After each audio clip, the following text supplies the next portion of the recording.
We're going to take a few minutes and we're going to look at how you can be creative and productive and keep yourself organized when building out kind of a quick YouTube video. But we're going to do that using some of the tools I use to stay organized anyway. I've talked through the Supernote and how I've used that before to start to write down ideas and get things moving, but we're going to go a little bit beyond that here. We're going to show you kind of how I can use the different tools within the Microsoft 365 platform. And this is going to be a little bit of a recurring series, but I'm going to start today by showing you something. And this may not be the flashiest thing in the world, but if you're new to thumbnails, if you're new to YouTube when it comes to kind of putting together, the package. So right now, again, I'm using my phone for this particular intro, and then I'll probably switch over to a screen share through OBS and through the Yeti mic so that I can give you kind of that quality experience of as I navigate these tools without having to have two different video feeds. And maybe that'll be useful for some of you. But again, it's about minimizing time. If you're having to switch between multiple platforms all of the time, then you can really get distracted. And that's why I kind of live in that Microsoft ecosystem. Don't get me wrong, Google is super awesome, it's shareable, all of that. But in some cases, it's not quite as powerful as or as rapid or quick if you're trying to do something that's not your full-time job. It's not something where you have a production team.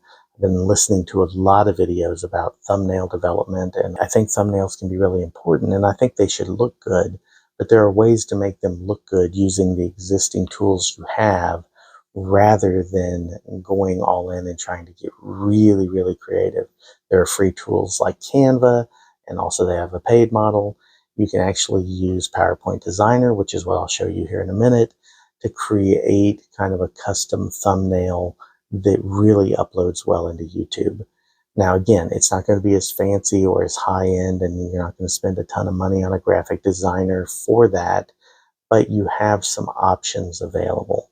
So let's go ahead and get into So it. here we are in Microsoft PowerPoint, and I just wanted to show you really quickly, if you don't have a lot of time and you also are a one-person shop doing it part-time, uh, in addition to all of the other things that I do, whether it's working full-time at the university, teaching part-time at both the same university and at another university. So I teach multiple places. And there are a lot of different things I do. I also do consulting work. So if someone is trying to implement a large scale project, whether that be SharePoint, some kind of organizational change, and they need help and structure and someone to come in and kind of shepherd the team to a point, I do work with different organizations and individuals on projects like that. For the thumbnail piece of this, and I know there's been a lot, as I mentioned in the intro, about different thumbnails and the way that gets done in the YouTube world. And I understand. I understand it's media. I understand you're trying to grab people's attention. At the same time, I think the title may be a little bit more important. And also, if people are coming to your channel or if they're searching on a particular topic, I don't know that the thumbnail, unless you're an entertainment type of project, is going to be as important. I really get the people in the entertainment space that are like throwing up a bunch of different visuals or trying to mix graphics and really make that pop in a really great way. But for some of the smaller creators like myself and others, I think it's important to realize that you're going to try and hook them in. And for my piece, it's about hooking you all in, hopefully, with the idea that this is all intentional. It's something you can do quickly, it's something you can do rapidly that isn't going to take a ton of time, but still just not look like you threw something together extremely fast. There's some discernment to it. Here's what we're going to do for this specific video, and I wanted to walk you through this process. If you look here, you'll see I can go ahead and add a title. So I'm going to be real straightforward with it and say creating thumbnails or YouTube thumbnails with PowerPoint. This doesn't have to be hard. There's my title and my subtitle. Real quick, real easy, and I throw those in first thing I do. Next thing that I do is I go ahead and I'm going to throw in an image. Now, for this one, it's going to be a little bit fun. I just kind of took a selfie and me with a thumbs up. So I will go to up here at the top. You'll see you can go to Insert, Pictures, this device. You can also use stock images, which I think is a really good way to do that. I'll go to videos. Here's my screenshot. And there I am looking cheesy. Still have my Samsung earbuds in. But you'll see that that's really kind of a fun way to do this. Now, here's where it gets interesting. You'll see here, this is just a hot mess. This is just all of the things I entered and the piece of media. So whether that's a still of me, a stock photo, it doesn't really matter what it is. What's really cool is if you look over here on the right, and I'll try and find some introductory instructions on how to do this. It usually comes pre-enabled, especially on the Microsoft 365 personal and family licenses. But if it doesn't, you'll see that there's this designer tab. So if you go back to the home screen on the menu and you look over here to the right, you see designer. And you can toggle that on and off, but I like to leave it on because I'm not really sure how I want this to look.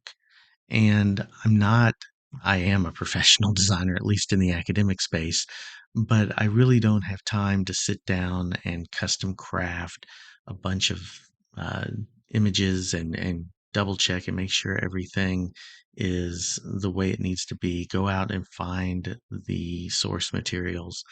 And for someone who's just getting started, especially in this space, I'm dealing with what is going to catch my attention. And I'm trying to think about what may catch your attention. And, some of these do animations. You can kind of ignore those or just wait till they get to the end. But the cool thing is you can go ahead and you can just click. And I don't really like that one. It covers up too much. It kind of blurs it out in a weird way. So then I move to this one. And I can select all of these. And let's say that none of these really speak to me and I'm not really liking what I see. You'll see here at the bottom, it says see more design ideas. And what I really like to do, and I think is really fun, is I just keep scrolling all the way down and I go ahead and click them all. Now, this is a ton of work that would have taken a while to really think through and do all this fading and maybe do some different cropping techniques and then undo and redo, and it's a lot of work. And it's not that I'm opposed to work, but when you're doing this in addition to other things, this is a good way to kind of spark an idea. And then from there, if you do want to tweak it, you can, because you already have that format. And some of them aren't good, like this one, not so much, not for me. This one looks a little weird because it cuts off half my face. Kind of like this one, but again, not 100% sold on it. I kind of like this one. I think it does a pretty good job telling the story. It has some contrast to it. It gives you a lot of space to work with so that it's not too much and too overwhelming on the person who's looking at the thumbnail. At the same time, it's focal, it's all centered, it's all tightly packaged, and they can look in. It works on a dark mode screen really well. I think it's something that I would like. Now, again, this is personal taste. This is going to be something you have to kind of struggle with. One thing I've noticed is if I used to go and I would kind of try and just right click and save this as a background, it didn't quite work as well as I wanted it to. So I go to the snip tool. When I go to the snip tool, and all you have to do is start typing snip, it pulls up. And what I like to do is just go new. And I start at the corner and I pull to the other corner And now I just right click on this image, do save as. It automatically goes into my images. And of course, there you can see Agent 1820 hanging out. And I can call this creating thumbnail. And I just hit save. Now I'm out of that. I can go into my folder, pull this up. Now I can go into my documents. I can find organizing for change, images, and then all I have to do is look for creating a thumbnail. And there it is. Now when I open that, there's my thumbnail. This is the one I'm going to actually use. I do like it. I like the way it looks. It kind of gives it that rustic feel. You could crop this or do some other things, turn it into uh, another image that more fits a different social media platform. I wouldn't overthink it too much. Uh, Again, friendly advice. Maybe this isn't the right move for you, but maybe it is. And I'll talk to you here in just a second. Welcome back. Hopefully that was useful to you. If it was, please like, subscribe, add your comments. Is there something else that you find that's more effective, maybe quicker? I know Canva is a very popular tool right now for a lot of people to be able to do different things. But one thing about being in an ecosystem or using a tool that's part of a larger product is that you can then sometimes intersperse tools.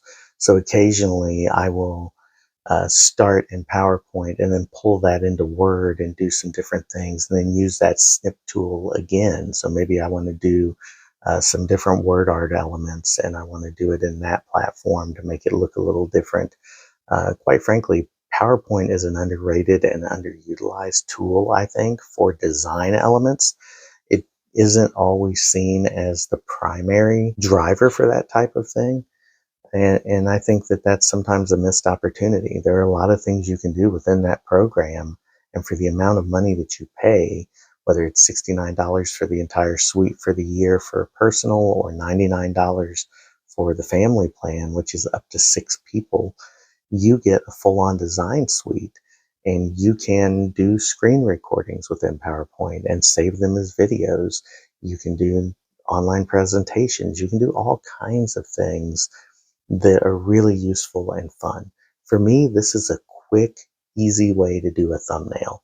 Now, are they going to be the highest quality? Well, it depends how much time you want to put in and how much effort you want to put in.